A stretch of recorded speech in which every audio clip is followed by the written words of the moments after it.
Opa, professor Felipe Fontoura. Então agora a gente vai falar um pouco mais sobre o processo de criação das tabelas do projeto. E a gente vai entender um pouco mais aqui sobre uma estrutura básica de comandos SQL para a criação, enfim, dessas tabelas. E como eu disse, no SQL não tem muito segredo. Por quê? O processo e o padrão de comandos é sempre muito parecido. É sempre uma receita de bolo. Por isso que é importante você anteriormente decidir em formato de desenho mesmo, né? Arquiteturar as suas tabelas da melhor forma, porque o restante você pode fazer de uma forma bem automática. Inclusive, eu estou ensinando aqui os comandos na mão, mas existem certamente aí ferramentas em que você desenha a tabela e ele te gera o SQL. Mas é importante você começar a entrar em contato com esses comandos, porque uma hora ou outra você vai precisar. E aqui o curso não é sobre design de banco de dados, mas sim como que a gente consegue dominar, criar, trabalhar com esses comandos que são de suma importância.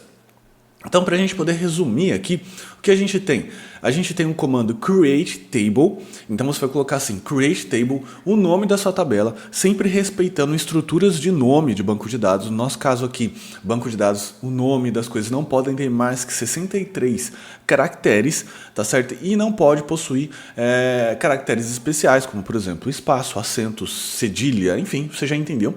A gente então tem uma abertura de parênteses com ponto e vírgula e dentro desse intervalo a gente vai ter nome da coluna, espaço, tipo, espaço, os atributos que a gente já viu na aula passada. Bacana? Então, para a gente poder entender aqui, eu vou simular a criação dessa tabela aqui de clientes, ok? Com todos esses campos, para que você possa entender. Então, eu vou colocar aqui no meu slide para que você possa entender. Então, a gente vai começar com ID. Então, olha só. O ID vai ser do tipo primary key e auto-increment. O nome empresarial vai ser not null, CNPJ not null. E os tipos do ID integer, tipos do nome empresarial varchar 255 e do CNPJ varchar 18. Legal? E olha só como é que fica. Então vai ficar assim, create table cliente, tá certo? Vamos voltar aqui para você entender, ó, tabela cliente, legal? A primeira linha que está lá em cima. Daí a gente tem aqui o campo ID, ele vai ser serial e primary key. Voltando aqui, vai ser então serial, né, que é o AI, auto-increment, e o PK do primary key, beleza? E depois, obviamente, você vai recapitular essa aula aqui, ou ao menos baixar o PDF para que você fique de receitinha de bolo para você. Logo na sequência, a gente tem aqui o nome empresarial, então vamos ver. O nome empresarial ele vai ser um varchar 255 not null. Vamos lá. Nome empresarial, nome underline empresarial, lembre que não pode ter caracteres especiais. Varchar 255. Eu já te expliquei que o varchar é um tipo de texto que ele aceita até 255 caracteres, mas você pode armazenar menos. Você coloca aí uma folguinha entre 20% a 30% da quantidade de texto que você já espera ter. Eu já te aconselho que, de maneira geral, você pode colocar 255, que é mais que o suficiente para a maioria dos registros. Eu coloco 255 padrão para tudo, ok? Só salvo casos específicos aí, eu coloco um pouco mais ou a menos. Mas voltando aqui, o nome empresarial, então, ele é varchar 255 e ele é do tipo not null. Assim como o CNPJ, vamos lá. CNPJ é do tipo varchar 18 e ele também é not null. Então, vamos lá, CNPJ, varchar 18, not null.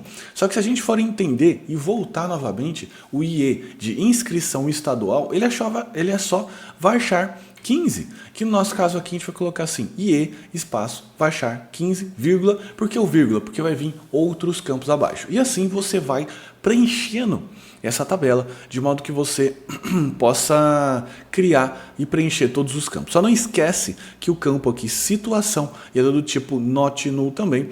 E apesar de eu colocar ali um enum de ativo e inativo, você pode colocar um varchar que corresponde àquele texto. Aquele enum ali é só para a gente lembrar que os valores padrões, os valores que vão ser inseridos dentro do banco de dados, ele pode ser o padrão de texto ativo ou inativo que o próprio software vai controlar. Ok? Agora a gente entendendo aqui que a gente tem então a tabela de cliente, né? Então isso aqui é a tabela de clientes e a tabela de contatos. Então a tabela de contato basicamente a gente criou, só falta preencher alguns campos que, aliás, vai ficar de tarefa de casa para você preencher, ok? Então agora a gente vai para a tabela de contatos e entender exatamente como funciona o foreign key ou a chave estrangeira, né? A chave de referência. Mas antes vamos entender aqui a tabela, olha só. Ele vai ter como o outro um campo ID, que vai ser um primary key autoincremento, você já sabe, tipo integer. O nome daquele contato ele não pode ser nulo, então vai ficar NN de not null, varchar 255. Assim como o CPF e a campo situação. Mas olha só, ID cliente, então é o ID é a chave de referência ou a chave primária da tabela de cima. Por isso que a gente tem então uma ligação aí, a famosa ligação pezinho de galinha, que a gente vai, claro que eu estou aqui brincando com vocês, tem um nome correto, mas isso indica que para cada registro de cliente vai ter ao menos um contato. E o campo de referência vai ser ID cliente. Olha só que interessante. Então aqui você já percebeu que a gente tem o ID, tem o nome, legal? Então isso aqui vão ser os campos, mas nesse caso aqui, essa vai ser a nossa referência. Então a referência vai funcionar o seguinte, o nome do campo, então o nome do campo vai se chamar ID underline cliente, e eu sempre coloco assim, ID de identificação, underline, o nome da tabela a qual ele faz referência. Qual é o nome da tabela? Cliente, né? Então vai ficar ID cliente, ele é do tipo integer, do mesmo tipo que está lá, reference, ou seja, referências de qual tabela? Daí a tabela vem ali, cliente, entre parênteses, o ID, que é o campo que está referenciado na tabela de cima. Olha só, então vai ficar ID cliente com FK, ok? E o integer fazendo referência ao campo lá de cima. Bacana? Então, com isso, agora a gente já vai começar a criar as tabelas do projeto. Então, eu vou criar algumas tabelas aqui com você e você vai ficar de tarefa de casa para poder criar. Eu já vou adiantar que eu vou incluir aqui nessa aula o download de todo o script SQL para que você possa fazer conferência com o seu. Mas eu vou pedir de uma forma bastante... como eu posso dizer, eu vou insistir para que você realmente crie e só olhe o resultado se realmente você tiver com dúvidas ou no momento que você achar que está tudo certo, você possa comparar com o seu. Porque é igual fazer uma palavra cruzada, né? Você está ali fazendo a palavra cruzada. Isso você olha nas respostas do desafio, perde a graça. Tá, então, se engaje nesse desafio, entenda aí que realmente de primeira mão isso não vai ser fácil, principalmente aquela ligação da chave estrangeira ali com a própria tabela categoria, mas isso vai ser um teste, inclusive, se você entender as outras aulas. Então, resumindo, agora eu vou criar algumas tabelas para você ver como funciona o processo, vou incluir o script SQL completo, mas você deve, a partir do passo onde eu parei, criar as outras e depois comparar com o meu, caso você termine, ou então se tiver dificuldade, você pode consultar nas respostas prontas, legal? Então vamos lá. Eu estou aqui com o meu PG admin, na verdade, aqui com o meu PG admin, que ele então vai fazer a conexão aqui para a gente com o nosso banco de dados. O banco de dados você já criou, né? O banco de dados já está pronto e esse banco de dados aqui você já criou nas aulas passadas. Então, basta a gente então clicar aqui no empresarial e a gente vir aqui fazer uma chamada de SQL, tá certo?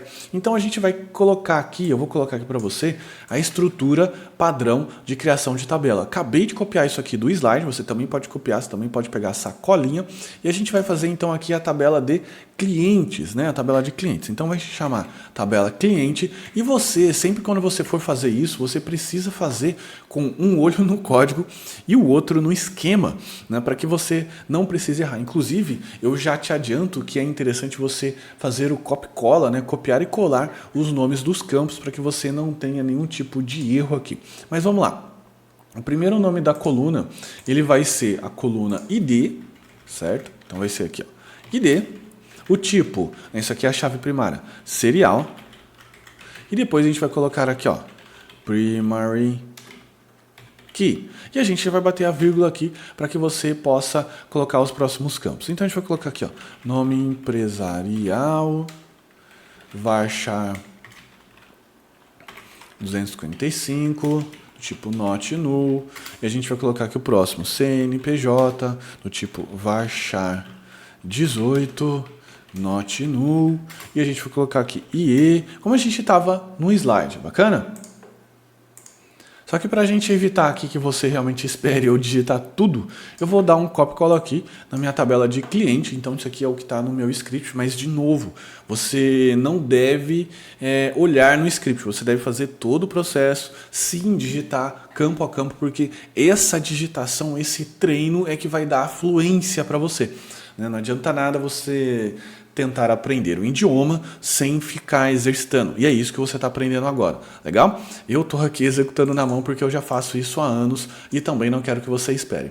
Então, quando você digitar todos os seus comandos, você vai vir aqui nesse botão Execute Query, ou então o F5, se eu não me engano, vamos ver aqui, é o F5, tá certo? Então vamos clicar aqui e ele colocou aqui, ó, query retornada com sucesso, sem resultados. É normal porque a gente não fez nenhum comando aqui para retornar resultado nenhum, e é simplesmente um comando de criação de tabela. Mas o mais importante é você vir aqui no empresarial, esquemas, público, tabelas, tá certo? E você vai ver então aqui a sua tabela de cliente. Ao clicar aqui na tabela de cliente e expandir, você vai ver então, por exemplo, as suas colunas, tá certo? E quando você clica aqui na coluna, você vai ver o comando SQL, a qual foi de fato criado no banco de dados, que é ligeiramente diferente do seu, mas eu não quero que você se importe com isso, legal? Porque esse detalhe aqui é coisas específicas do banco de dados, coisas internas que ainda a gente não vai ver. E agora, dando continuidade, tá certo? Eu vou criar a próxima tabela aqui, eu ia apagar, mas falando em apagar, caso você tenha problema, tá? Ah, professor, eu criei errado, falta um campo foi escrito em vez de números, bairros, eu esqueci de um enfim.